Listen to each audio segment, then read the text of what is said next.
प्रार्थना।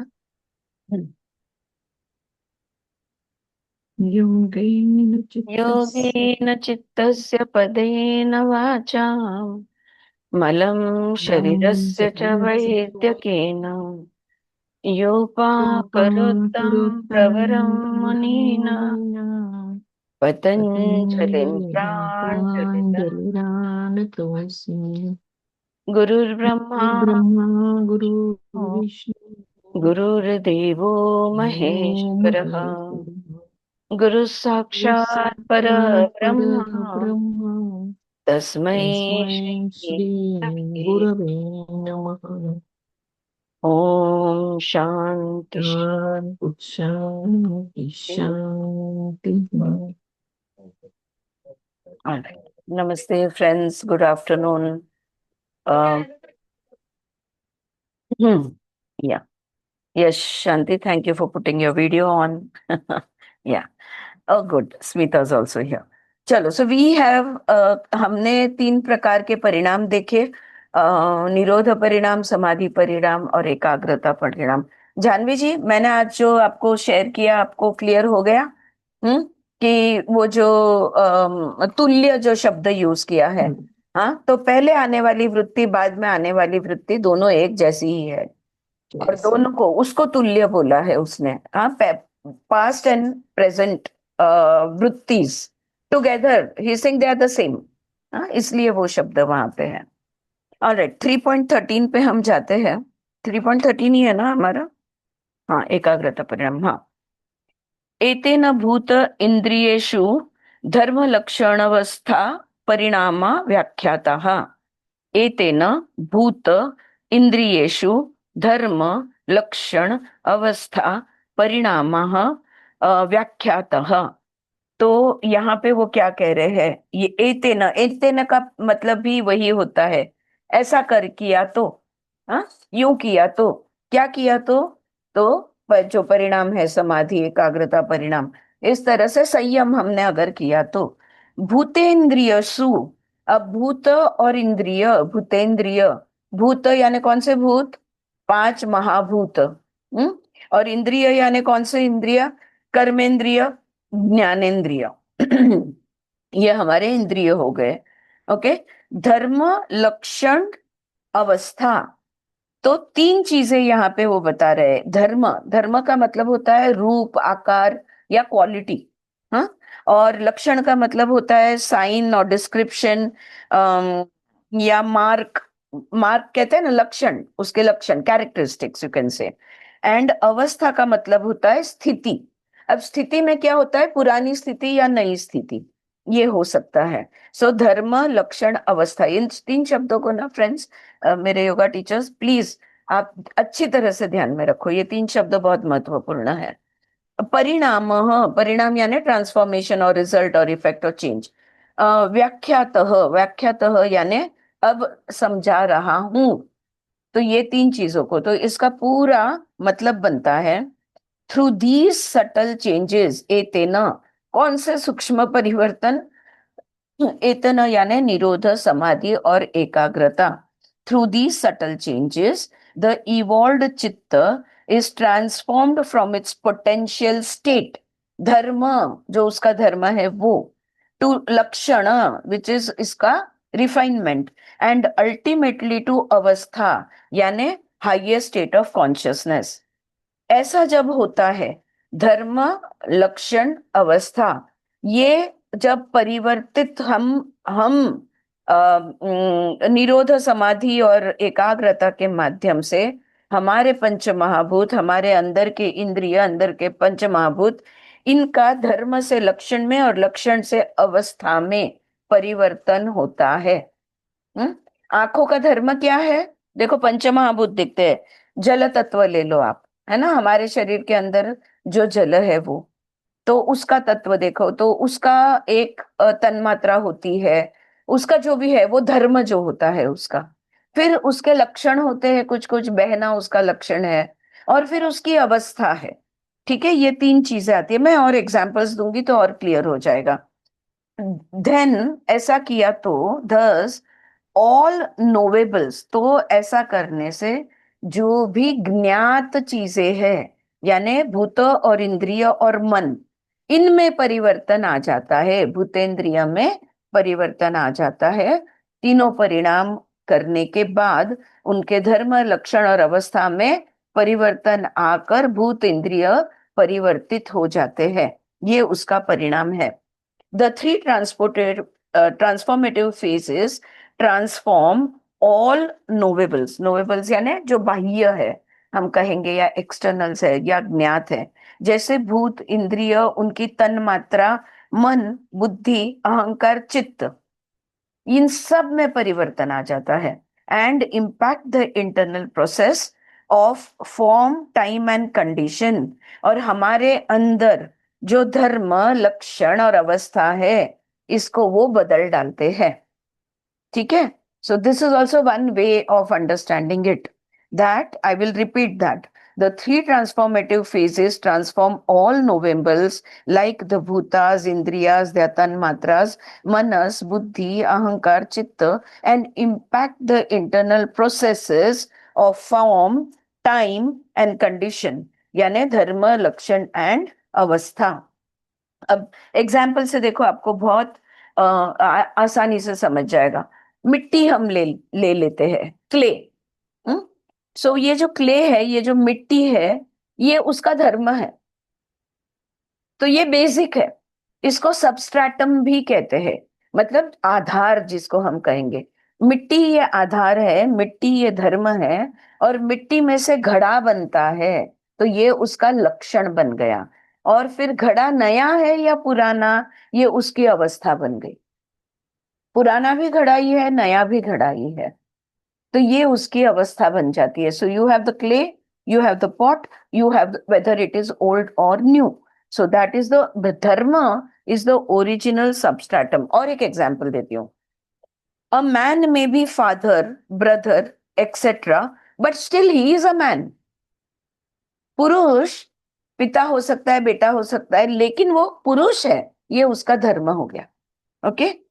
His different relationships with others, किसी के साथ उसके पास्ट में रिलेशनशिप थे, अभी उसके प्रेजेंट रिलेशनशिप्स है, उसके फ्यूचर रिलेशनशिप्स हो गए, ये उनके लक्षण हो गए कि उस पुरुष का लक्षण है कि संबंध बांधना। एक एग्जाम्पल है कि संबंध बांधना, ये उसका लक्षण बन गया। सो पुरुष वो धर्म है, संबंध बांधना, ये कभी संबंध, कभी कल, आज और कल। तो ये उसका लक्षण हो जाता है, पास्ट, प्रेजेंट एंड फ्यूचर। और अवस्था का मतलब होता है नया है या पुराना। मेरा पुराना दोस्त है, ये मेरा नया दोस्त है संबंध में। इन टाइम, लेकिन ख्याल रहे, समय के साथ जो नया है वो पुराना होने वाला है। In time the new will become old, but however old it may become, it still remains the same. 5 साल की मैं, 15 साल की मैं, 50 साल की मैं, 60 साल की भी मैं। Get it? वो मैं ही हूं, वो पुरानी ये नहीं, लेकिन वो मैं ही हूं। राइट? तो ये धर्म, लक्षण, परिणाम। अब देखो, नाउ चित्त वृत्ति हैव नो स्पेशल एग्जिस्टेंस। एक बात को समझो, चित्त में उठने वाली वृत्तियां, यानी हमारे जो विचार है, इनको कोई अस्तित्व नहीं होता। राइट? अभी समझो, ये पेन है या पेंसिल है, स्पेस में इसने कुछ जगह ऑक्यूपाई की है, इस किताब ने कोई जगह ऑक्यूपाई की है, ये स्पेस में है। मैंने कोई जगह ऑक्यूपाई की है, स्पेस में है। राइट? लेकिन विचारों का स्पेस कहाँ है? विचार कहाँ रहते हैं? हाँ, वो है कहाँ? राइट? तो they do not have a special spatial existence, they exist only in time. लेकिन हाँ, काल में है, स्थल नहीं है। लेकिन विचार काल अनुसार होते हैं, काल में होते हैं। देयर एग्जिस्टेंस इज धर्म। विचार होते हैं, ये धर्म। चित्त वृत्ति, धर्म। Okay? In time, past, present and future. और ये जो विचार है, कल थे या आज है या कल होंगे, तो ये उनका लक्षण बन गया। एंड अवस्था इज ओल्ड और न्यू। अवस्था, ये विचार पुराने हैं या नए हैं, मुझे आज एक नया ख्याल आया तो वो नया बन गया, right. All these are transformed because of एतेना। तो ये अलग अलग जो है ना, काल स्थल में जो अलग अलग है, वृत्तियों को तो स्थल नहीं है, लेकिन ये जो धर्म लक्षण और अवस्था है, ये एतेन के वजह से, यानी निरोध समाधि और एकाग्रता के वजह से परिवर्तित हो जाते हैं। Okay, transform because of the एतेना and seen in all knowables. और जो भी ज्ञात चीजें है ना, उसको हम धर्म रूप में देखने लगते हैं, और फिर वो भी रूप छोड़ देते हैं। अब हमें घड़ा नहीं दिखता, अब मिट्टी दिखता है। अब हमें नेकलेस नहीं दिखता, हमें गोल्ड दिखता है या सिल्वर दिखता है, right. So this is what, ये जो धर्म लक्षण और अवस्था, हर चीज इससे डिवाइडेड है। लेकिन हमारा चित्त कैसे हो गया है, एकाग्रता परिणाम। हाँ, निरोध होके समाधि होके एकाग्रता में आ गया है। तो हम ये अलग अलग देखना बंद कर देंगे, तो हमारे अंदर ही जो विभाजन है पांच महाभूतों के, मन बुद्धि अहंकार चित्त के, ये सारे डिविजन्स ट्रांसफॉर्म हो जाते हैं, बदल जाते हैं। हर ज्ञात चीज का, प्रकृति की हर चीज का ट्रांसफॉर्मेशन हो जाता है हमारे लिए। ऑलराइट, इसी को लग के जो अगला सूत्र है 3.14, उसमें वो कहते हैं शांतोदिताव्य पदेश धर्मानुपाति धर्मी, शांत उदित अव्यपदेश्य धर्म अनुपाति धर्मी। ऑलराइट, तो अब वो क्या कह रहे हैं, देखो, शांत यानी आप जानते हो जो शांत है वो, उदित यानी जो उठने वाला, उभरनारा, हाँ, जो उठने वाला है वो। अव्यपदेश का अव्यपदेश का मतलब होता है जो अभी अव्यक्त है, अनमैनिफेस्टेड है, या पोटेंशियल फॉर्म में है, बन सकता है, अभी बना नहीं, मिट्टी है, अभी घड़ा बनाया नहीं, ठीक है। तो जो अनमैनिफेस्ट है, धर्म यानी क्वालिटी फॉर्म, अनुपाति का मतलब होता है जो सबके लिए एक जैसा है वो। अनुपाति का मतलब है सबके लिए एक जैसा है वो, मतलब बैंगल्स भी गोल्ड के हैं, रिंग्स भी गोल्ड की है, नेकलेस भी गोल्ड का है, अनेक। हाँ, धर्मी यानी सबस्ट्रैटम, द ऑब्जेक्ट कैरेक्टराइज्ड। मैंने कल परसों ही समझाया था, हर चीज को आधार की जरूरत होती है। इस ब्रह्मांड में, इस प्रकृति में जो भी कुछ है, हर चीज का कोई ना कोई आधार है। आधार के बगैर कोई चीज नहीं होती। हम्म? वो नजर ध्यान में रखते हुए, that which continues to exist through all changes in प्रकृति, वेदर शांत और उदित और अव्यपदेश्य, इज द सबस्ट्रैटम और द धर्मी। फिर से एक बार रिपीट करती हूँ, बहुत आसान है, इट्स नॉट अ डिफिकल्ट सूत्र। देखो, प्रकृति के में कितने भी बदलाव आने दो, okay, that which continues to exist, पर अस्तित्व तो होता ही है। चाहे वो शांत चीज हो यानी भूतकाल की हो, चाहे वो उदित हो यानी अभी की हो, या ये अभी की या जो अस्तित्व में है वो, यू कैन से मैनिफेस्टेड और प्रेजेंट, या अव्यपदेश हो यानी अनमैनिफेस्ट यानी भविष्य में आने वाला हो, इज द सबस्ट्रेटम और द धर्मी। देखो, प्रकृति इज एवर चेंजिंग, प्रकृति त्रिगुणात्मक है, प्रकाश क्रिया स्थितिशीला।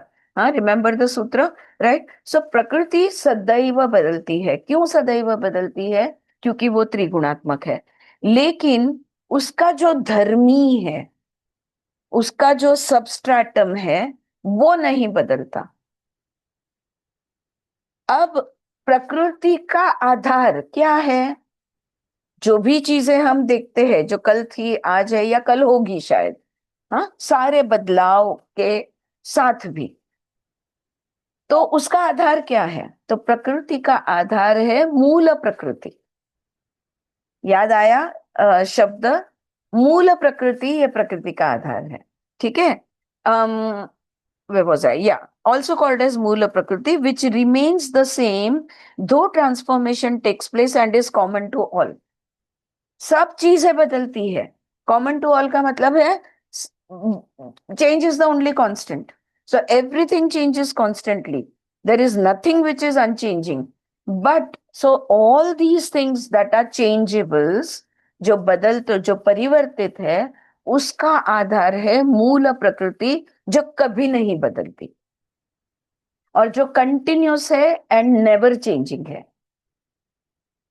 All right. So that is the मूल प्रकृति. डॉक्टर डेविड बॉम, हाँ, स्वामी सर्वप्रियानंद भी इनके बहुत बार रेफरेंस देते हैं.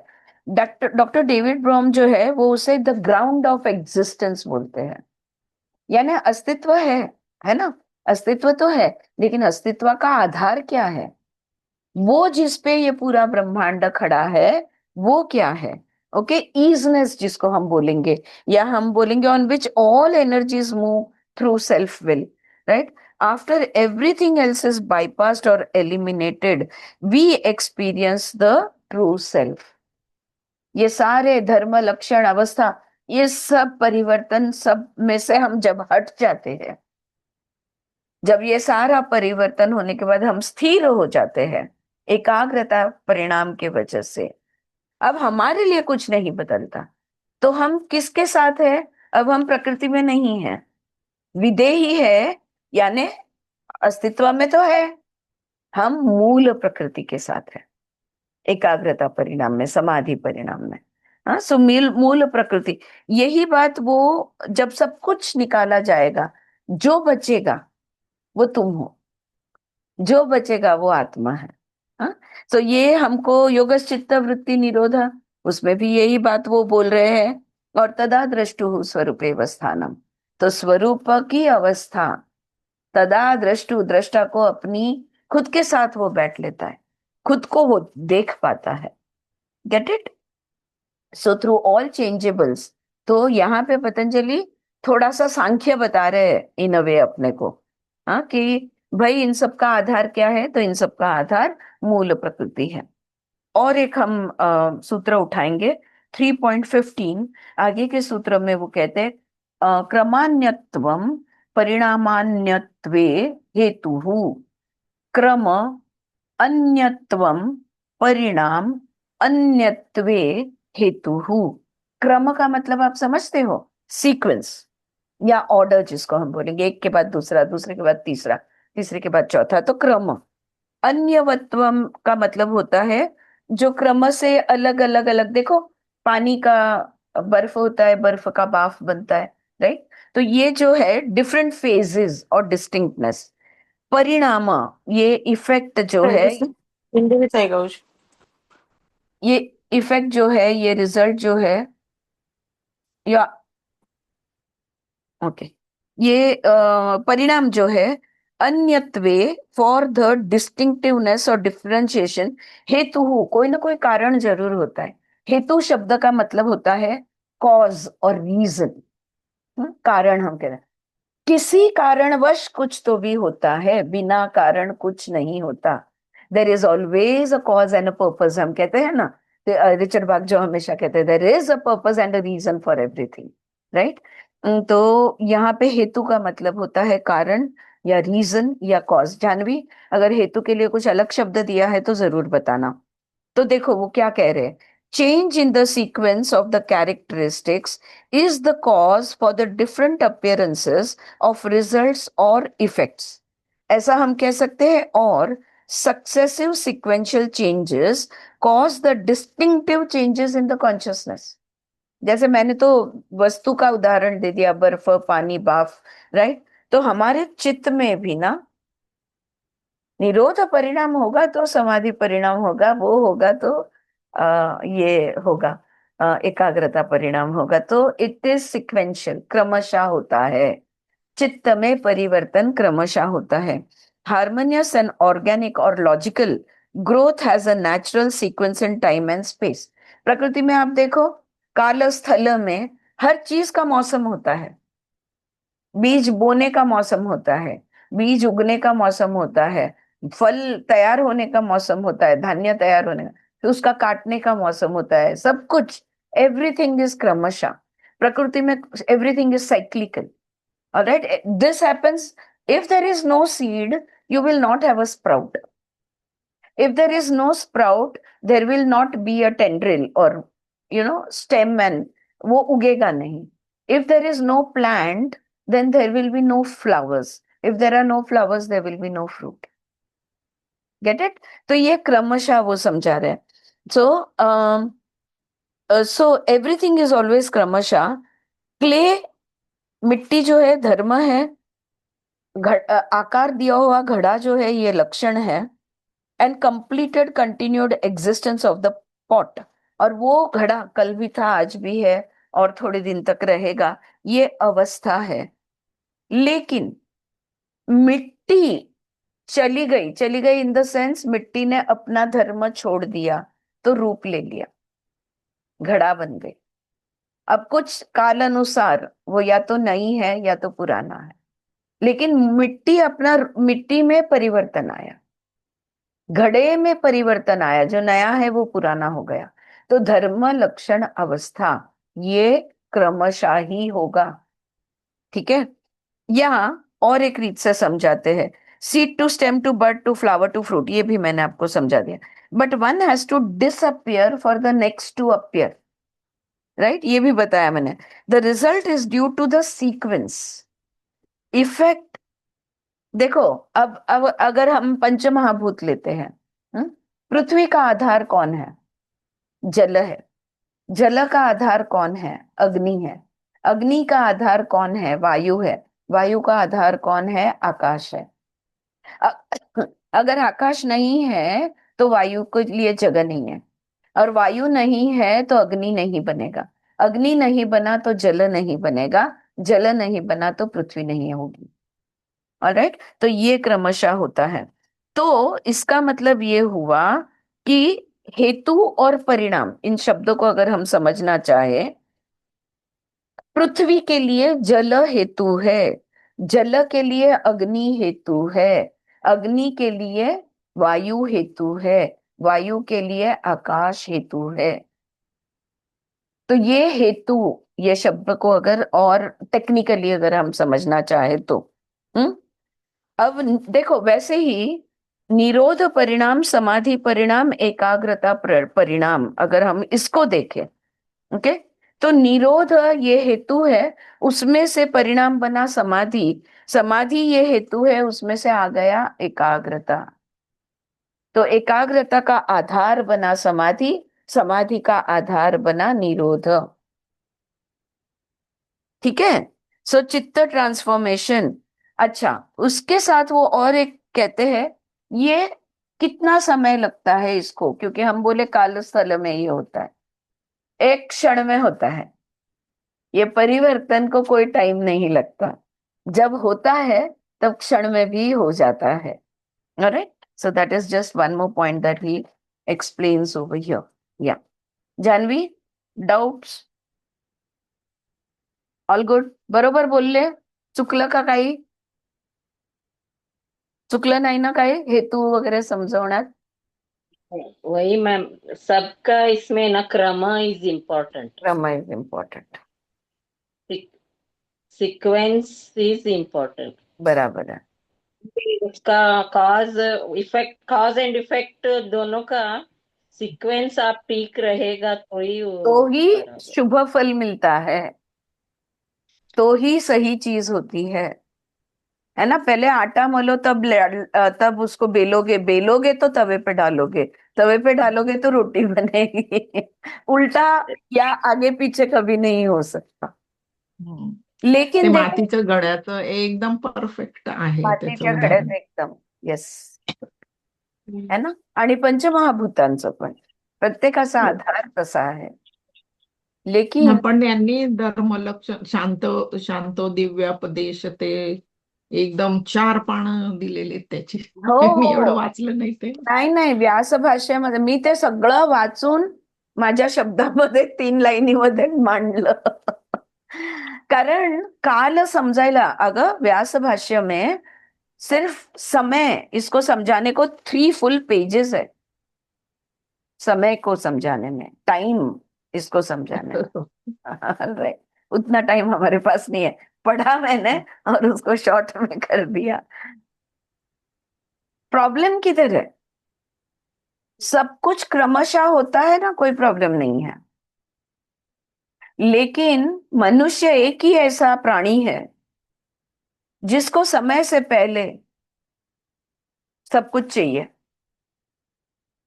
देखो 8-9 साल की बच्ची मम्मी की तरह साड़ी पहन के, पर्स लटका के घूमने की प्रैक्टिस करती है घर में। हाँ, और लड़का होगा तो डैडी की तरह उसको बैग लेके ऑफिस जाना है। Everything is has to happen at the right time. मुझे कई बार ना, आजकल हम देखते हैं बहुत छोटे छोटे बच्चे, इतना फैंटास्टिक, मतलब इनका कला जो है इनके अंदर, 2 साल का 3 साल का शास्त्रीय संगीत गा रहा है, तबला बजा रहा है, गिटार, पता नहीं क्या क्या कर रहे हैं ये लोग, प्रवचन दे रहे हैं बच्चे, 6 और 8 साल के बच्चे। मेरा ये है इंटरेस्ट कि इनका आगे जाके क्या होगा 20 साल बाद।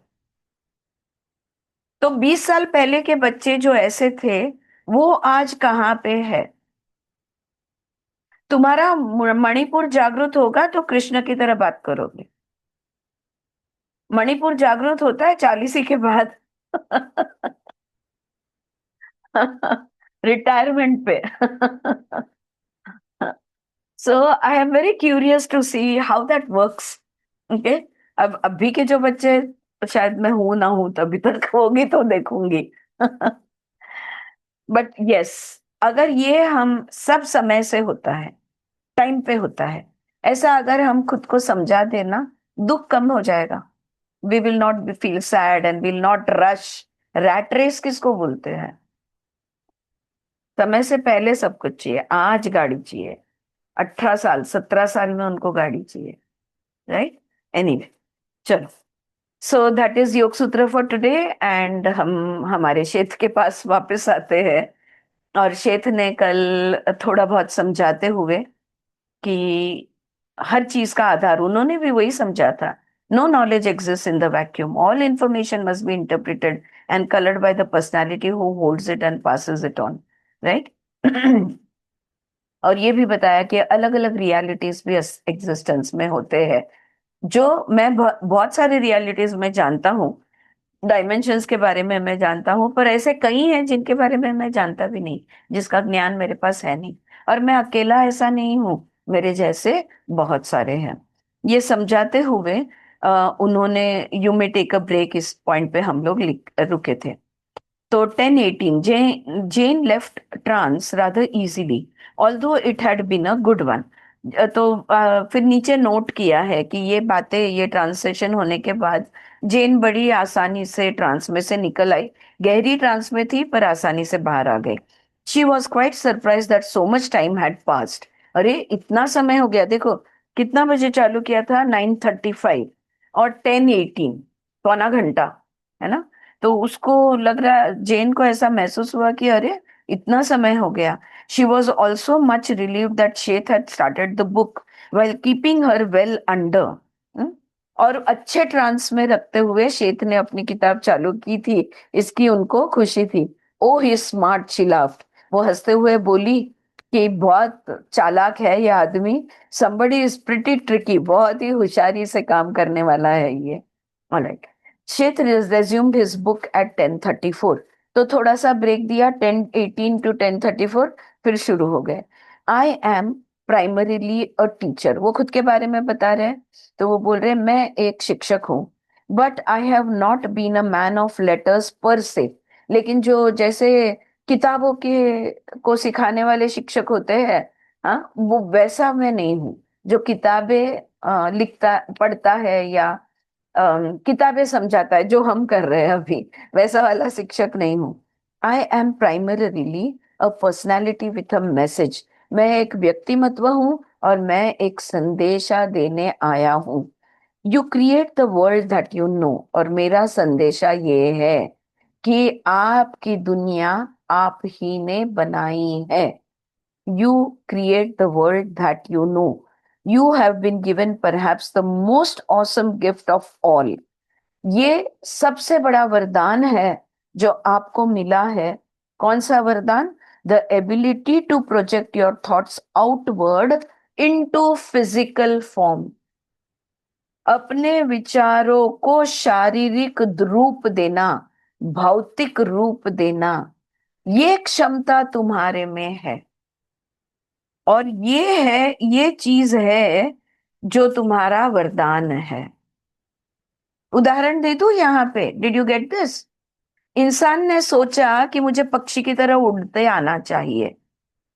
उस एक विचार से एरोप्लेन बना. अब वो कितना समय कौन बनाया वो सब छोड़ दो, कहानी छोड़ दो. इंसान ने सोचा कि भाई मच्छी पानी के नीचे घूमती है, मैं भी घूमना चाहता हूं. लेकिन उसने देखा कि कितनी भी लंग कैपेसिटी वो डेवलप कर ले तो 5 मिनट 7 मिनट से ऊपर पानी के नीचे वो नहीं रह सकता. तो उसने क्या बनाया? एक ऐसा साधन बनाया जिसके अंदर वो बैठ के पानी के नीचे चला जाता है. सबमरीन बना ली. हाँ, आज ही एक सबमरीन ने एक बोट को उड़ा दिया. Right, the war goes on. Right. तो जो हम सोचते हैं वैसा हम बना सकते हैं. ये क्षमता, ये वरदान सिर्फ आप लोगों को है, ऐसा यहाँ पे शेत कह रहे हैं. The gifts bring a responsibility, and many of you are tempted to congratulate yourself on the success of your lives and blame God, fate, and society for your failures. लेकिन देखो, ये वरदान है, लेकिन वरदान के साथ हमेशा जवाबदारी आती ही है, रिस्पॉन्सिबिलिटी आती ही है. Every blessing comes along with responsibilities. हाँ? और जब ये अगर हमने वो कर दिखाया, हाँ? एक सर्वसाधारण इंसान, क्या अपेक्षा होती है? पढ़ लिख कर बड़ा हो जाए, अच्छा नौकरी धंधा करे, पैसे कमाए, शादी करे, बच्चे पैदा करे, अपनी जिंदगी खुशी हंसी खुशी से जिए. सर्वसाधारण है. सही. राइट. अब होता क्या है कि अगर ऐसा उसने कर लिया तो अपनी पीठ थपथपाएगा, भाई मैंने सब कुछ कर दिया. लेकिन समझो नौकरी छूट गई, बच्चे हो ही नहीं रहे, या शादी ही हो नहीं रही है, तो वो क्या बोलता है? अगर सब हुआ तो मैंने किया, और अगर नहीं हुआ तो भगवान ने, नसीब ने. हमेशा बाहर किसी को वो ब्लेम करता है, या समाज के वजह से.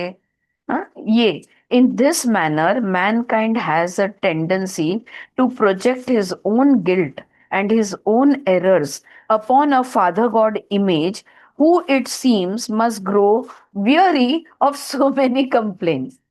तो ये मनुष्य जो है, इसकी ये प्रवृत्ति है कि एक पिता जैसा, एक भगवान जिसको हम कहते हैं, एक रूप बना दिया है और सब कुछ उसके नाम पे डाल देते हैं. सारी मेरी मुसीबतें, सब कुछ. वो यहाँ पे शेत कह रहे हैं कि भाई वो कितना थक जाता होगा. सबकी कंप्लेन सुन सुन के भगवान कितना थक जाता होगा. The fact is that each of you create your own physical reality and en masse. You create both the glories and the terrors that exist within your earthly experience.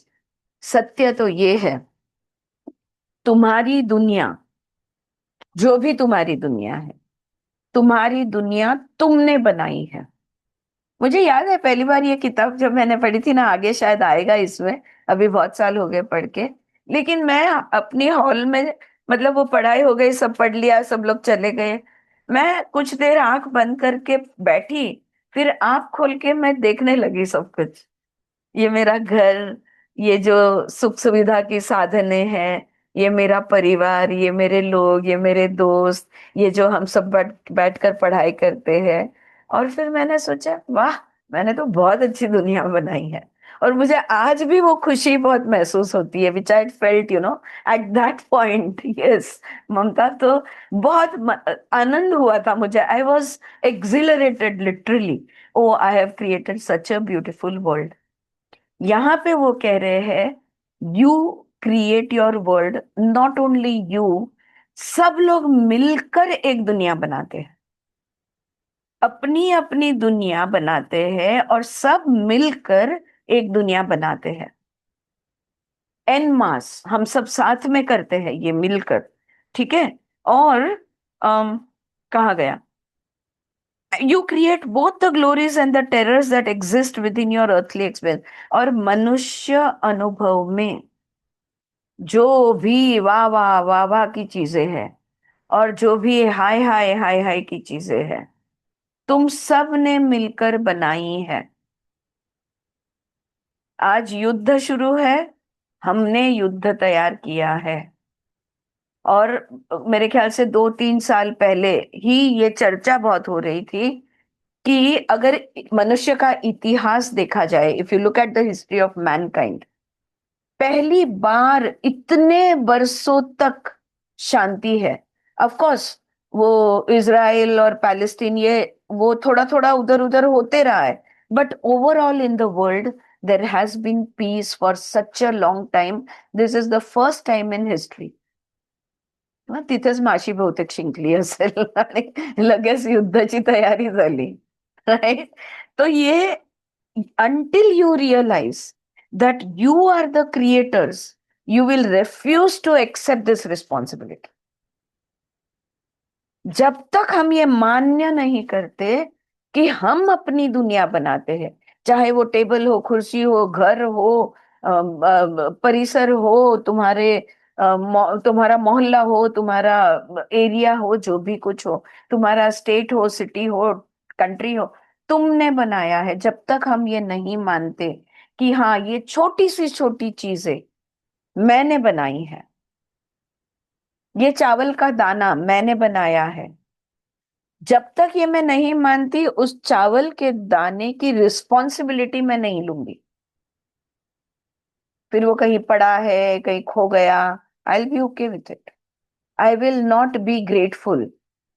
अगर मैं उसको वैल्यू करती हूं, अगर ये मैंने किया है, तो मैं वो खेडूत से लेकर, उस मिट्टी से लेकर जहां पे ये उगा था, वो व्यापारी जिसने ये दुकान तक पहुंचाया, वो दुकानदार जिसके पास से मैं ले आई, लाने के लिए जहां से मुझे पैसे मिले, ये सब को मैं थैंक यू कभी बोल ही नहीं सकती अगर इसकी रिस्पॉन्सिबिलिटी मैं नहीं लेती।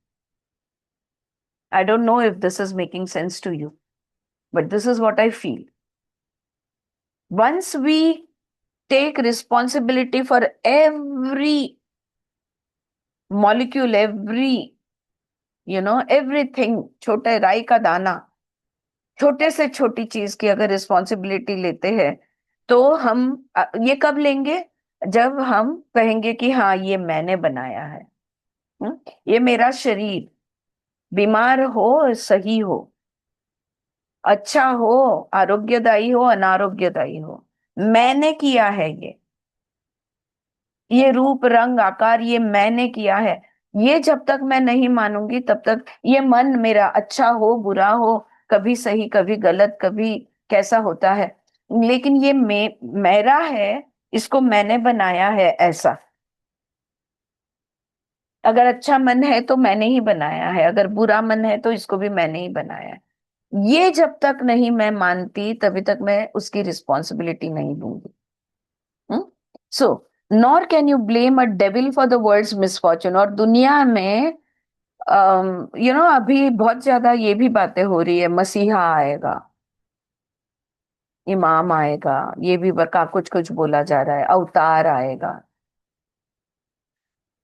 तो जैसे अगर दुनिया में जो भी कुछ बुरा हो रहा है, उसके लिए किसी राक्षस को या किसी दैत्य को का के वजह से हो रहा है, ये जैसे हम बोल नहीं सकते, वैसे देव के वजह से हो रहा है, ये कैसे बोले?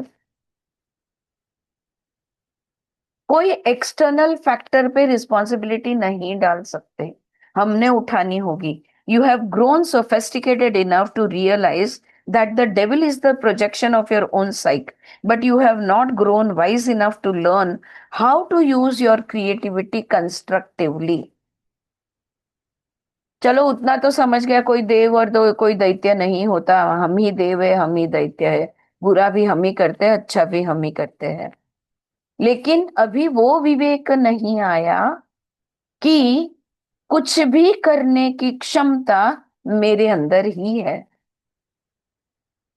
इतनी इंटेलेक्चुअल अंडरस्टैंडिंग आ गई, राइट, कि ये भगवान बोलो या मतलब राक्षस बोलो, ये मेरे प्रोजेक्शंस है, ये मेरी मन की बातें हैं। ये तो उतना तो हम अंडरस्टैंडिंग में आ गया। लेकिन बाकी इतना पढ़ाई के बावजूद, इतना सब समझने के बावजूद, हमारी क्रिएटिविटी हम कंस्ट्रक्टिवली यूज कर सकते हैं। हमारे अंदर जो भी क्षमता है, इससे हम कुछ भी बना सकते हैं, ये अभी तक विवेक हम में नहीं आया। Most of my readers are familiar with the term muscle bound. As a species, you have grown ego bound,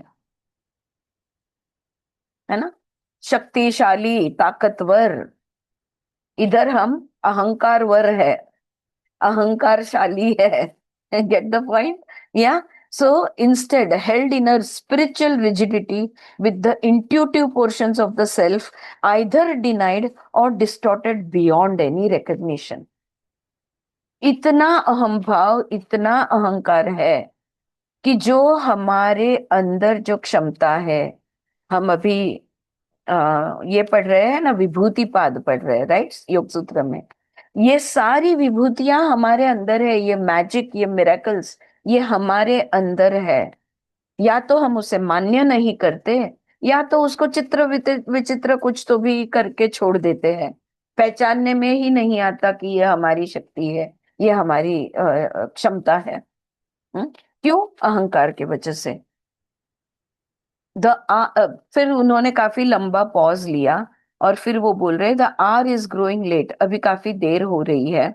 both of my friends must get up early in the morning, और ये मेरे दोनों दोस्त हैं, इनको सुबह जल्दी उठना है।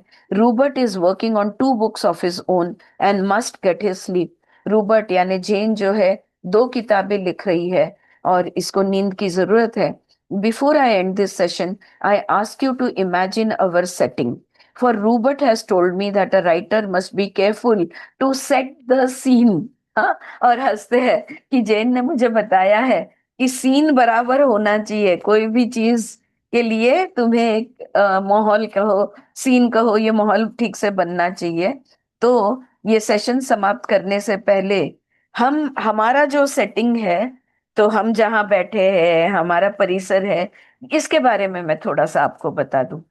I speak through Rupert twice a week on Mondays and Wednesdays in this same large living room. Okay, Robert के साथ सोमवार और बुधवार हफ्ते में 2 बार इस बड़ा ये जो हॉल है, ये लिविंग रूम है उनका, इसमें हम इधर मैं इनसे इनके माध्यम से बात करता हूँ। The lights are always lit. तभी हम सारे दिए जला कर रखते हैं, दिए यानी लाइट्स लगा के रखते हैं। This evening it is enjoyable for me to look out through Rupert's eyes at the wintry corner beyond. कल याद है स्मिता जी ने जो समझाया था, हाँ, कि इसको गहराई में कि शेत को ये जो ठंडी के दिन है, ये ठंडी के ये मौसम का जो आनंद है, वो व्यक्त कर रहे हैं। तो यहाँ पे वो वही कह रहे हैं कि जब मैं रूबर्ट की आंखों से देखता हूँ, तो ये बाहर जो ठंडी है, ये मुझे देखने में बड़ा आनंद मिलता है। Physical reality has always been refreshing to me. बोलता है कि जो भौतिक दुनिया है ना, ये दुनिया जो है, जो भौतिकता है, इसमें से मुझे हमेशा आनंद मिला है। And through Roberts cooperation and as I write this book, I see that I was correct in appreciating its unique charms. There is one other character to be mentioned here. Okay, तो बोलते हैं ये अलग अलग मौसम, ये पेड़ पौधे या बर्फ जो गिरी है, मुझे ये सुंदर प्रकृति का आनंद मैं हमेशा ही लेते आया हूँ। और यहाँ पे मेरे ध्यान में आ रहा है कि रूबर्ट की आंखों से जब मैं देख रहा हूँ, ये किताब लिख रहा हूँ, कि मैं सही हूँ, कि मैं इसकी तारीफ करता हूँ, तो इस बात में मैं सही हूँ। There is one other character to be mentioned here. और एक कैरेक्टर है हमारे सीन में जिसके बारे में मैं बताना जरूरी है। Willie the cat, a beloved monster who is now sleeping. Okay? इनकी एक बिल्ली है जो बिल्ला है, बड़ा बिल्ला है वो। हाँ, उसका नाम है विली, जो अभी सोया है। इनटू ब्रैकेट जोसेफ लिखते हैं या रॉब लिखते हैं, Willy was sleeping snoring actually on top of our old fashion TV set. तो टीवी के ऊपर वो बिल्ला सो रहा था, घोर रहा था हल्के से। His position put him back just in back of Jane's head as she sat in her rocker. तो जेन जो आराम कुर्सी में बैठी है, उसके पीछे जो भी फर्नीचर है, उसके पीछे टीवी है, टीवी के ऊपर वो बिल्ला है। तो जेन के सर के पीछे बराबर, सर के ऊपर जैसे वो बिल्ला दिखता है। देन अब शेठ कह रहे हैं, the nature of animal consciousness is itself in a highly interesting subject and one that we will later consider. जैसे हमारे मनुष्य को सजगता होती है, अवेयरनेस होती है, कॉन्शियसनेस होती है, प्राणियों को भी अवेयरनेस कॉन्शियसनेस होती है। और वो बहुत ही इंटरेस्टिंग बातें हैं, इसके बारे में मैं जरूर आपसे चर्चा करूंगा। The cat is aware of my presence. बिल्ला जानता है, ये विली जानता है कि मैं हूं, उसको पता है कि मैं हूं, and has on several occasions reacted rather noticeably to it. और जब भी मैंने प्रवेश किया है, या जब भी मैं होता हूं, तो वो बिल्ली के वर्ताव से पता चल जाता है कि वो जान गया है कि मैं हूं। Okay, in this book I hope to show the constant interactions that occur between all units of consciousness, the communication that leaps beyond the barriers of species, and in some of these discussion we will use Willie as a case in point. आगे आगे आगे के विषय के साथ मैं आपको ये भी समझाऊंगा, एक पौधा है जिसकी सजगता अलग है, एक प्राणी है, एक पक्षी है। तो जो भी जीवात्मा है, हर एक की सजगता अलग है। और हम और पेड़, हमारे और पेड़ों के बीच में संवाद होता है। प्राणियों, पक्षी और हमारे बीच में संवाद होता है। पक्षियों का पेड़ों के साथ संवाद। हर जीवात्मा एक दूसरे के साथ जुड़ती है, संवाद करती है, कम्युनिकेट करती है। ये कैसे होता है, ये बाद में मैं आपको बताऊंगा। ओके, द या और वो बताते समय मैं इस बिल्ली का उदाहरण के रूप में उपयोग करूंगा, ऐसा वो यहाँ पे बोल रहे हैं। You may take a break and end the session as you prefer, और end the session as you prefer. तो सेठ कहते हैं कि अब ब्रेक ले लो, या तो अभी आज रुक जाना है तो रुक जाते हैं। Okay then we will end it I guess. तो जो लिख रहे हैं रॉब, रॉब बोलते हैं तो फिर आज यहीं पे रुक जाते हैं। My heartiest wishes to you both. Okay, तो दिल से मैं आपको दुआएं, या मेरे दिल की दुआएं आप दोनों पे। अब रॉब लिखते हैं, it is very interesting. Rob कहते हैं इट्स वेरी इंटरेस्टिंग। तो वो जब दुआएं देते हैं तो रॉब कहते हैं ये सब बहुत ही इंटरेस्टिंग बातें हैं। तो शेठ मुस्कुराते हैं और बोलते हैं I hope you enjoy it and good night Sheth. वहां पे खत्म होता है। 11 p.m. Jane was out of the trance quickly. Her pace had been good throughout the session. She said she was glad that Sheth had begun work on his book. For ages in the past, she said, whenever I thought Sheth wanted to start the book, I was afraid to let him do it. Jane wondered now about reading the book as Seth produced it. It might be impressive to say that she didn't see the script until it was finished. We decided that it didn't matter whether she read it or not, did or not, though she will read this material when I finish typing it up. Hmm? तो वो कहते हैं जेन खुश है कि श्वेत ने अपनी किताब शुरू कर दी है, और वो चाहती है कि ये टाइप करने के बाद मैं एक एक चैप्टर पढ़ती जाऊंगी, लेकिन आखिरी में वो छोड़ देती है पढ़ना, और जैसे वो छपते जा रहा है फिर जब पूरा तैयार हो जाता है तब एक साथ वो पढ़ती है। ऑलराइट, सो फार गुड। Yes friends. ओके, तो ये पहला सेशन यहाँ पे खत्म हुआ। अब दूसरा सेशन, सेशन 512, जनवरी 27, 1970, 9:02 PM, ट्यूसडे, मंगलवार का दिन है, और 9 बजे उन्होंने शुरू किया है। Monday night's regularly scheduled session was postponed until tonight. तो सोमवार को जो सेशन होने वाला था वो आज पे आ गया। Jane's pace was quite slow with many long pauses. तो रॉब लिख रहे हैं कि जेन रुक रुक कर बातें कर रही थी, धीमी गति से बातें हो रही थी। A few are indicated in the material. Her voice was average. Her eyes were open often. ठीक है, उसकी आवाज नॉर्मल थी और कई बार उनकी आंखें ये सेशन के समय पे खुली थी। गुड इवनिंग, शेत कहते हैं, गुड इवनिंग शेत।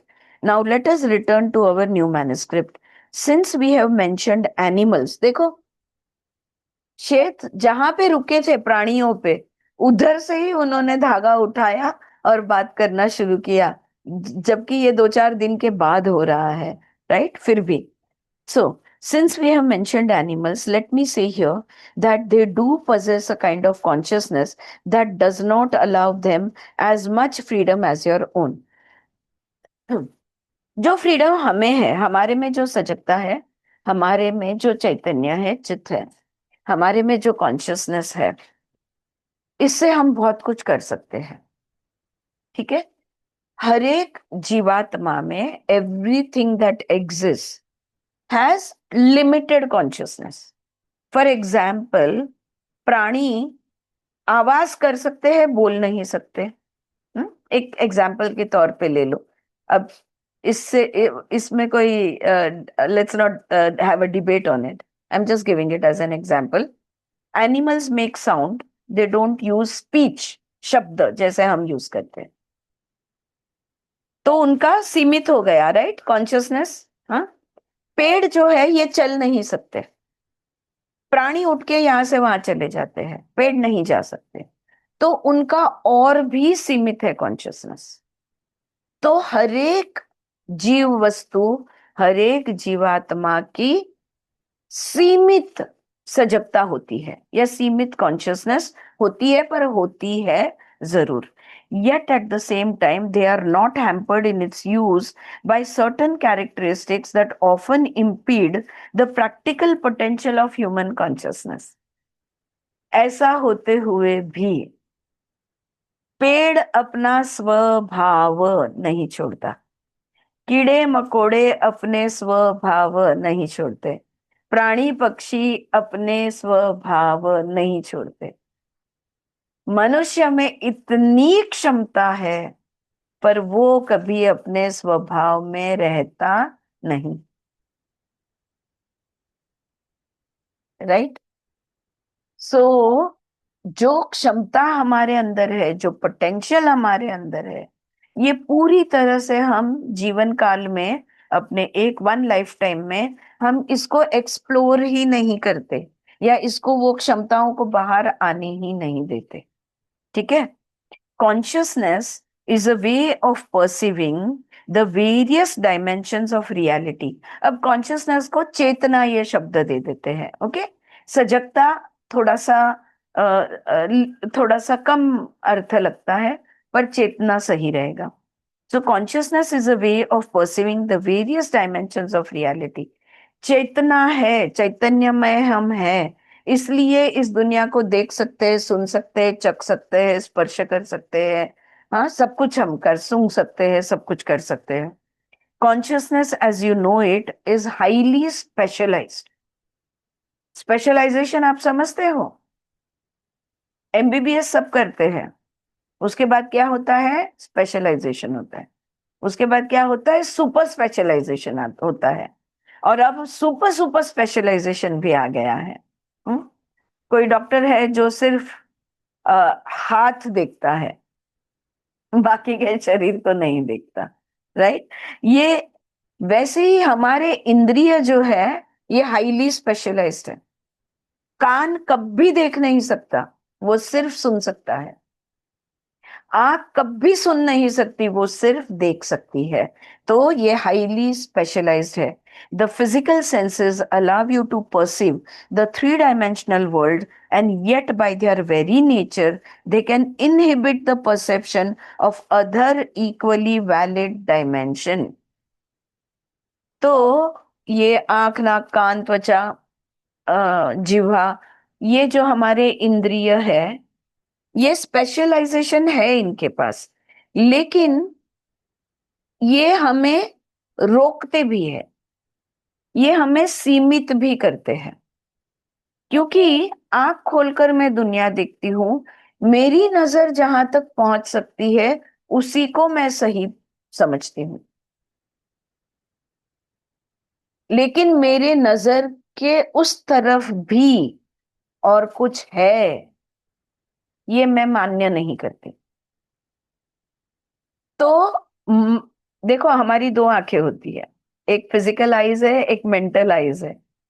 मन की आंखों से हम बहुत कुछ देख सकते हैं, ये शारीरिक आंखों से हम उतना नहीं देख सकते जितना मन की आंखों से देख सकते हैं। वो तो क्यों, ऐसा क्यों है? क्योंकि मन को काल स्थल का बंधन नहीं है, जबकि शारीरिक आंखों को है। Mind can go any place any time, so the mind's eye can take you to many dimensions if you are open to it. Mind can show you many realities if you are open to it. But the physical eyes, जो मेरे नजर के दायरे में है, उतना ही मुझे दिखेगा, उससे अधिक नहीं दिख सकता।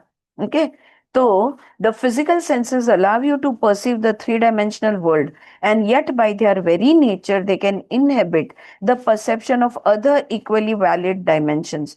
Most of you identify with your daily physically oriented self. You would not think of identifying with one portion of your body and ignoring all other parts, and yet you are doing the same thing. मुस्कुराते हुए वो कहते हैं, देखो, आप अपना शरीर, हाथ को भी अपना शरीर कहोगे? मेरा हाथ यानी मेरा शरीर ऐसा बोलोगे? नहीं, ये पूरा शरीर यानी मेरा शरीर ऐसा बोलोगे। तो मेरी दृष्टि जितना इन आंखों से दिखता है वही मेरी दृष्टि, इसके आगे दृष्टि नहीं है। ये मूर्खता होगी कि नहीं, है ना? ऐसा हम कैसे बोल सकते हैं? अच्छा, यहाँ पे मैंने फिजिकल आईज और मन की आंखें, इसका मैंने एक उदाहरण दिया, लेकिन जैसे आंख और एक अलग पर्सपेक्टिव हम देख ले सकते हैं। जैसे आंखों से देखते हैं, कानों से सुनते हैं, नाक से सूंघते हैं, वगैरह वगैरह, वैसे मन से जानते हैं। You feel it in your gut, you feel it in your heart.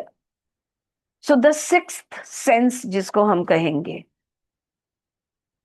ये जो सारे क्षमताएं हमारे अंदर है ना, हम इसको, मेरा मन कह रहा था कि मैंने नहीं जाना चाहिए,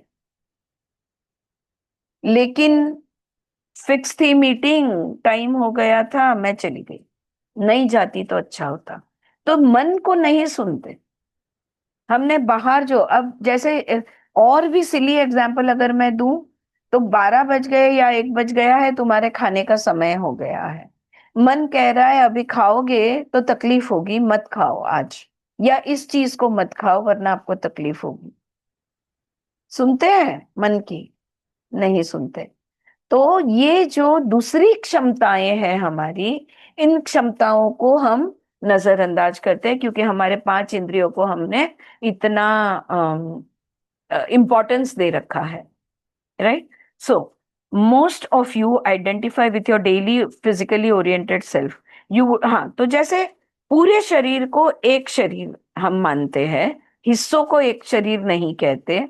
when you imagine that the egotistical testicle self carries the burden of your identity, वैसे ही, बिल्कुल वैसे ही, मैं यानी आरती,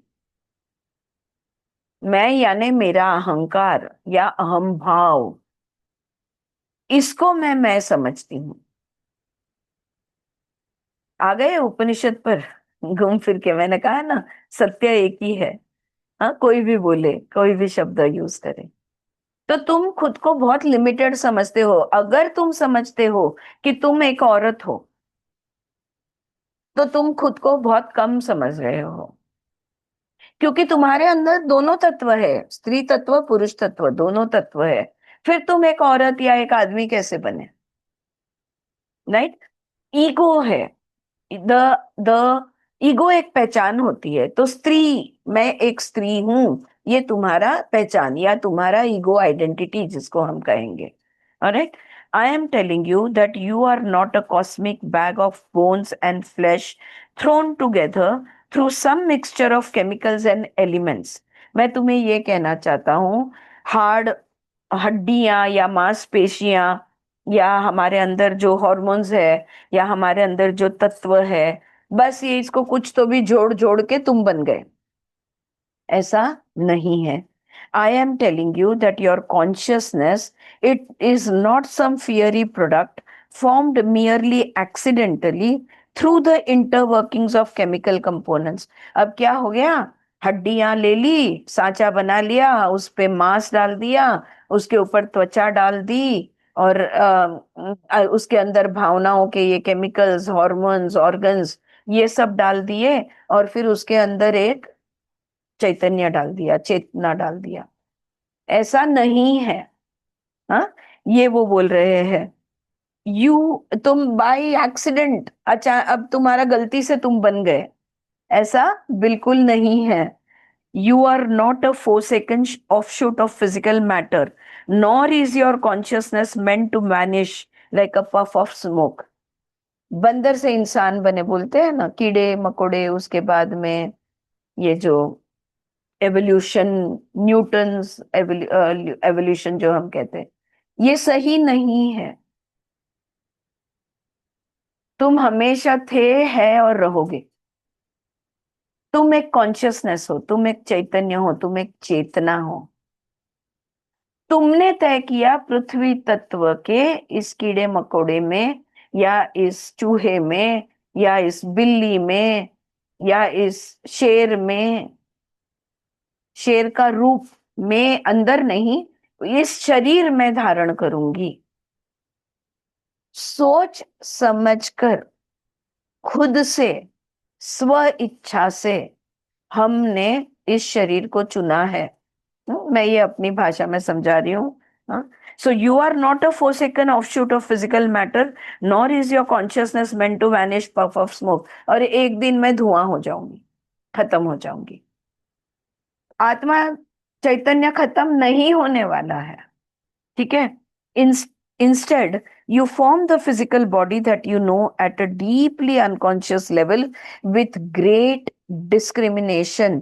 ये शरीर जो तुम्हारा, कितनी गलतियां हम अपने शरीर की निकालते हैं।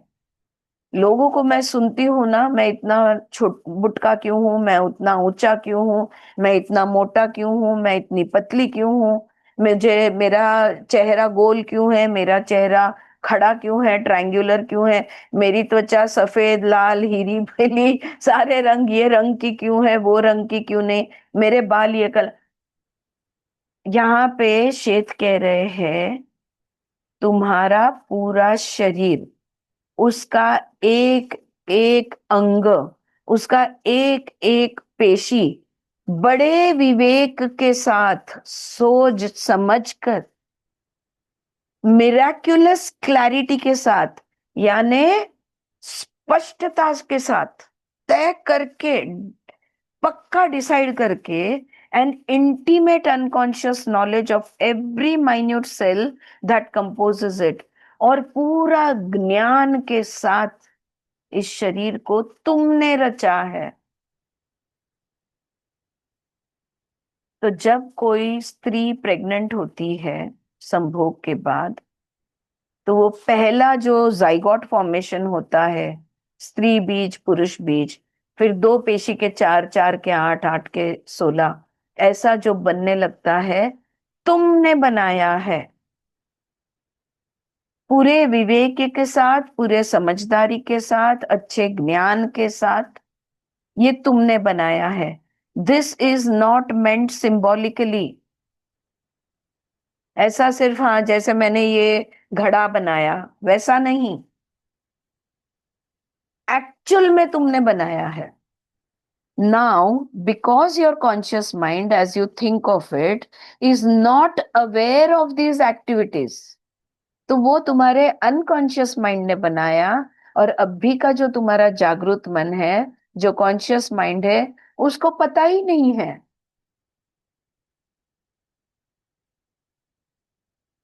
कि मेरे सुषुप्ति में मैं क्या क्या कर रही हूं, मुझे पता नहीं है।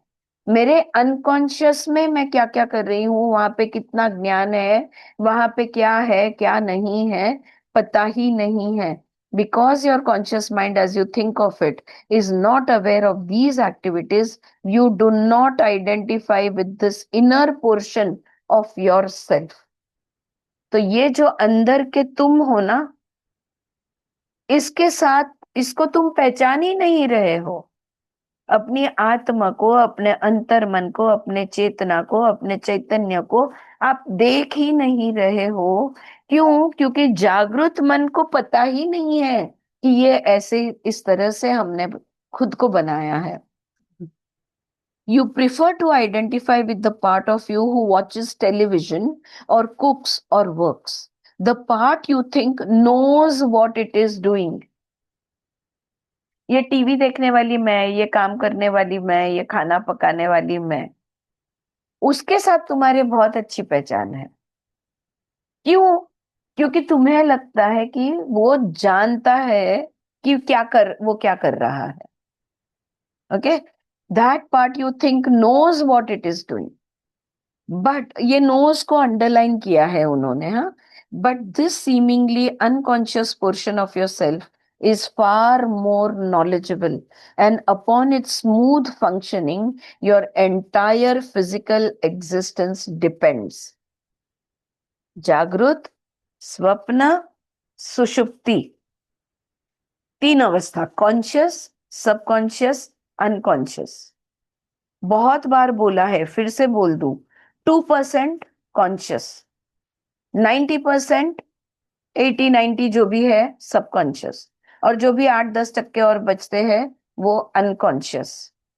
लेकिन ये जागृत और ये स्वप्न अवस्था कहेंगे या कॉन्शियस एंड सबकॉन्शियस कहेंगे, इससे कहीं अधिक ज्ञान उस अनकॉन्शियस में है, उस सुषुप्ति में है। और अगर वो अनकॉन्शियस के साथ तुम्हारी पहचान हो जाए, अगर उसका अस्तित्व को तुम मान्य कर लो, तुम स्वीकारो कि यस, मेरे अंदर ऐसा कोई हिस्सा है जो सब कुछ जानता है, अगर इस बात को अगर आप मान लो, तो तुम्हारा पूरा अस्तित्व अनोखा हो जाएगा। तुम मानते नहीं हो, लेकिन आज का भी जो तुम्हारा अस्तित्व है वो कॉन्शियस सबकॉन्शियस के वजह से नहीं, अनकॉन्शियस में जो ज्ञान है उस ज्ञान के वजह से आज तुम्हारी जिंदगी जैसी है वैसी है। वो अनकॉन्शियस में जो है, वो ज्ञान के वजह से तुम्हारी जिंदगी, your physical existence depends on that unconscious knowledge. This portion is, इसको अंडरलाइन किया है, वो जो अंदर का अनकॉन्शियस हिस्सा है, वो जिसको जो तुम जानते ही नहीं हो। चलो स्वप्न तो तुम जान लोगे, ट्रांस में तो तुम समझ लोगे, जागृत में जैसे देखते हो वैसे स्वप्न में देखते हो। लेकिन ये जो बेशुद्ध कहेंगे या बिना शुद्धि के, ये जो अनकॉन्शियस पोर्शन है, this portion is conscious, aware and alert. जिसको हम अनकॉन्शियस समझ रहे हैं वो सबसे अधिक अवेयर एंड अलर्ट है, जागृत है, जानकार है और तैनात है हर पल। ठीक है, so this is always, where is God, where am I, हाँ, कॉन्शियस, अवेयर एंड अलर्ट।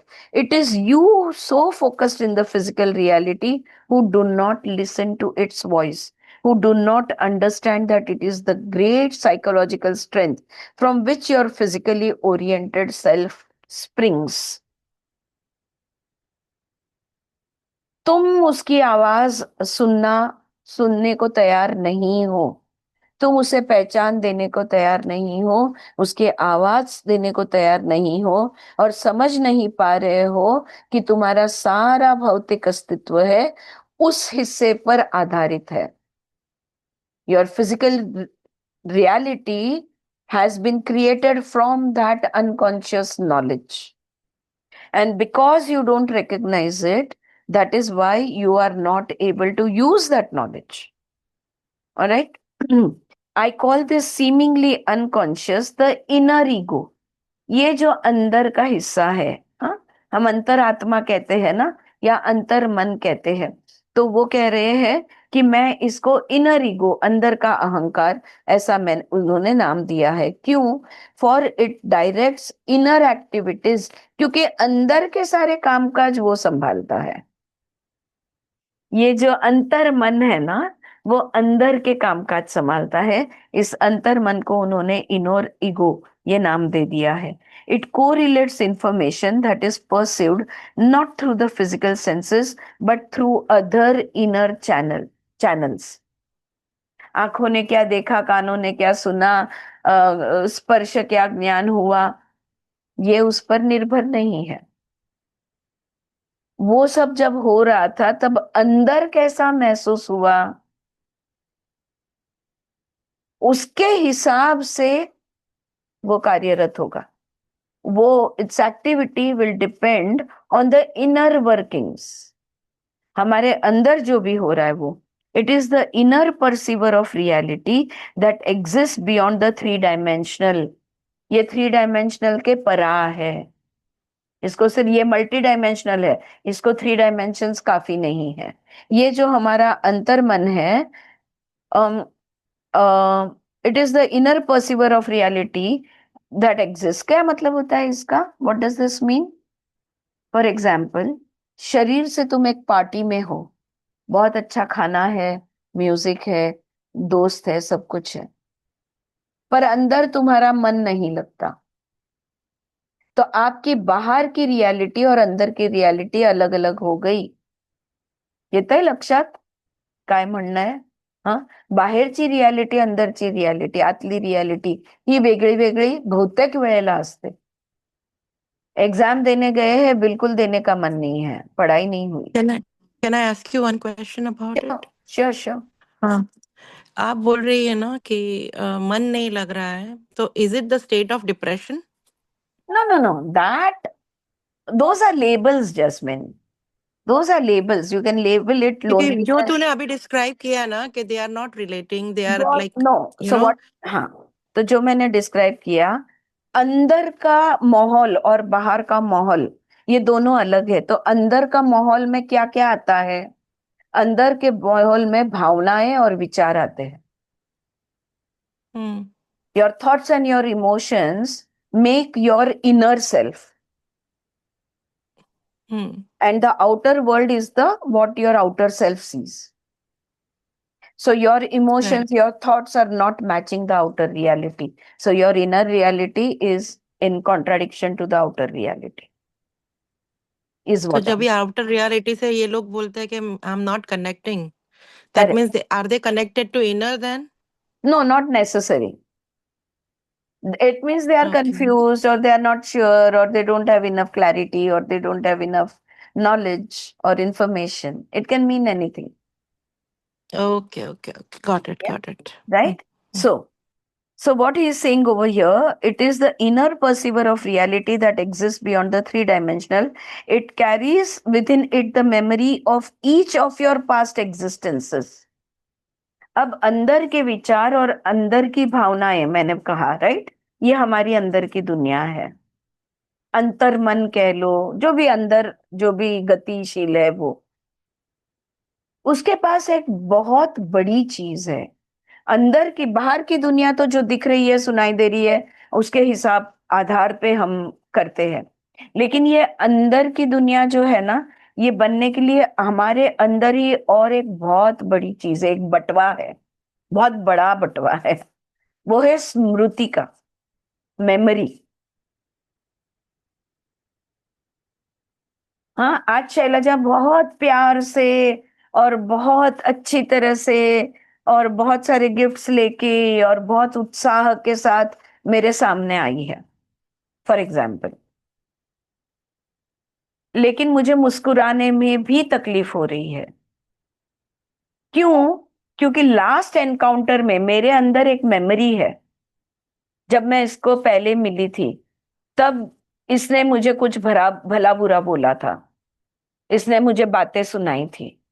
ये बाहर मेरे दोस्तों ने बताया, ये मेरे बारे में बाहर बुरा बोल रही है।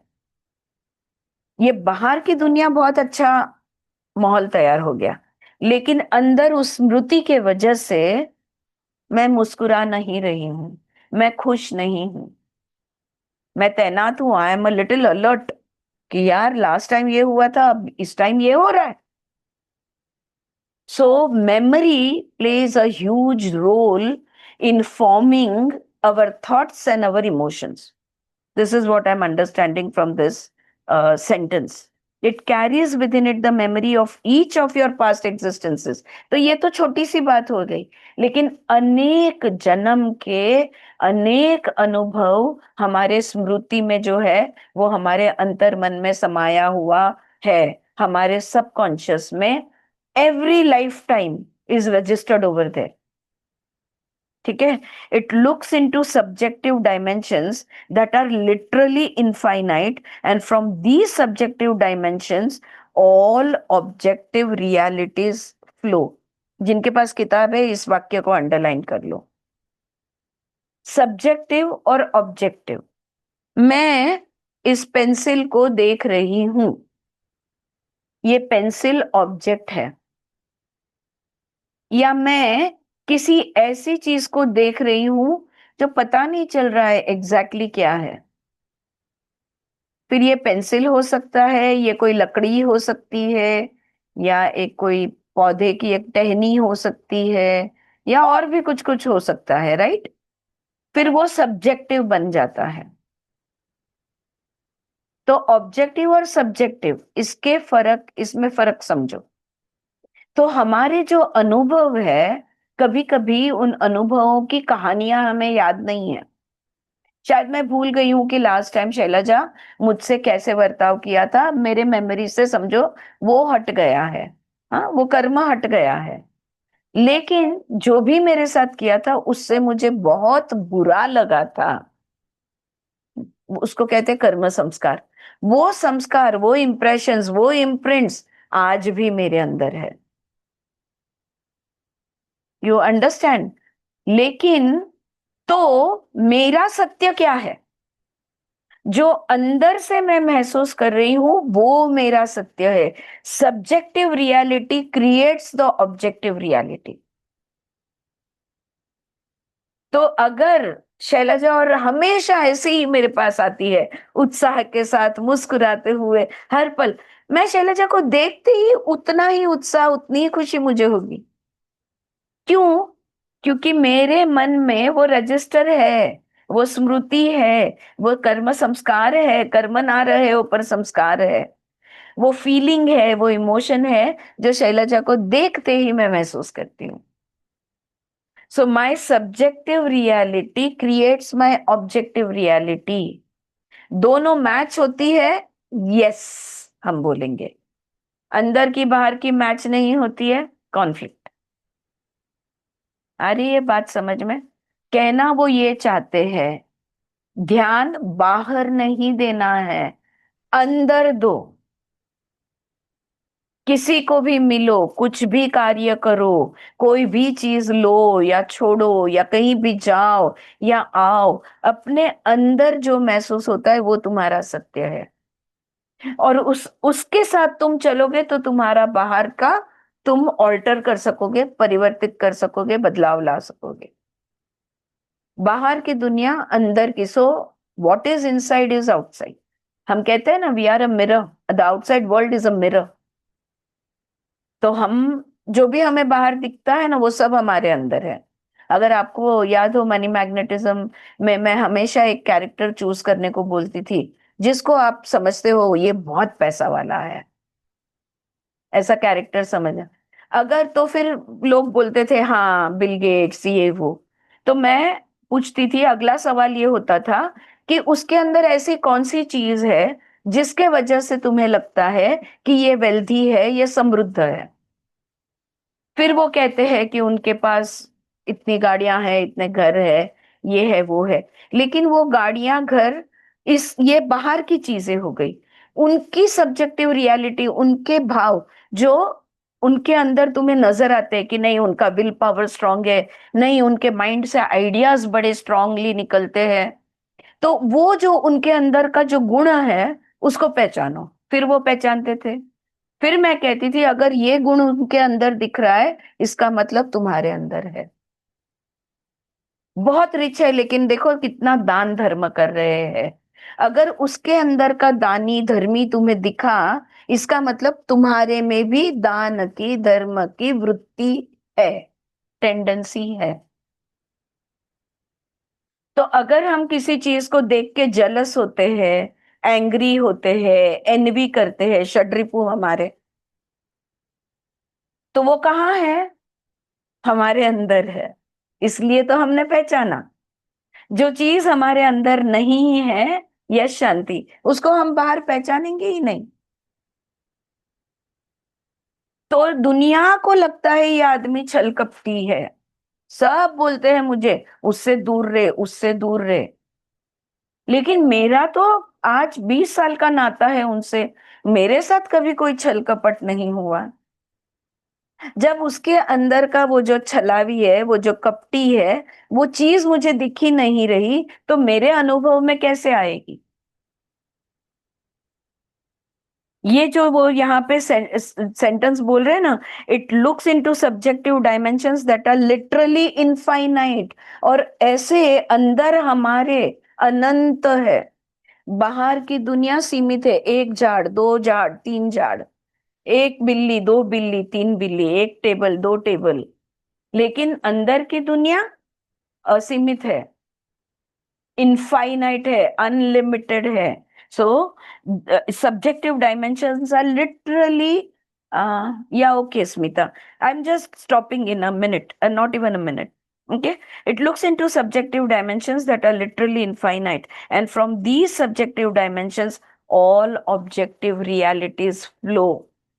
तो ये जो हमारे अनंत अंदर का जो अनंत है ना, इससे ही बाहर की सीमित दुनिया बनती है। और अगर हमारा अनंत सीमित है तो हम बाहर भी सीमित दुनिया बनाएंगे, मेरी छोटी सी दुनिया।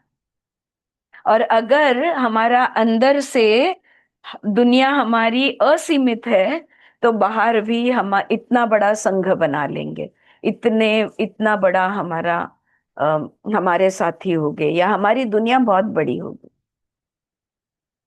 ठीक है, तो आज रुकते हैं, इट्स टाइम अप। लेकिन बात आज का मुद्दा ये है कि अंदर की दुनिया और बाहर की दुनिया, दो दुनियाएं हैं। लेकिन अंदर से जो निकलता है उसी से बाहर की चीज बनती है। जो अंदर से नहीं निकलता तो बाहर नहीं। अगर मैंने नहीं सोचा कि भाई मैं किताब पढ़ूं सबको लेकर या मेरे दोस्तों के साथ, तो मैं नहीं पढ़ूंगी। तो कहाँ बना पहले किताब पढ़ने का आइडिया? अंदर बना, तब जाके वो बाहर मैनिफेस्ट हुआ। तो ये जो अभी अपनी ये दुनिया है लैपटॉप पे, ये दुनिया किसने बनाई? हम सब ने मिलके बनाई, right? So this is what he is trying to say. लेकिन वो ये कह रहे हैं कि हम ध्यान नहीं देते अंदर, हम उसको इग्नोर करते हैं। हम समझते हैं कि आंखों से जो दिख रहा है वही सही है, कानों से जो सुनाई दे रहा है उतना ही सही है, वगैरह वगैरह। ठीक है, get the point? Yes ji Mamta. Because पर नेचुरल में भी वही था ना मैम। ये जो डिस्पेंसर वही बोलते, make the sub best version of your self. Make the best version of yourself. You will become supernatural. You are supernatural. लेकिन हम या तो भूल गए हैं, या तो मानने से मना कर रहे हैं, डिनायल में है, और या तो फॉरगॉटन है, भूल गए हैं.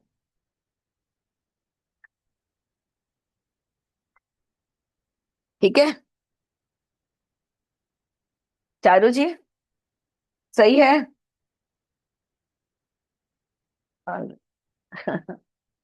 Okay, I think we will stop here. और वहां पे वो पॉज भी दिया है, वहां पे शेत भी रुकते हैं और आगे का फिर कल पढ़ते हैं. ऑलराइट, ठीक है, रुके. Alright, thank you so much. We end with this and I will see you tomorrow. Bye bye friends, thank you.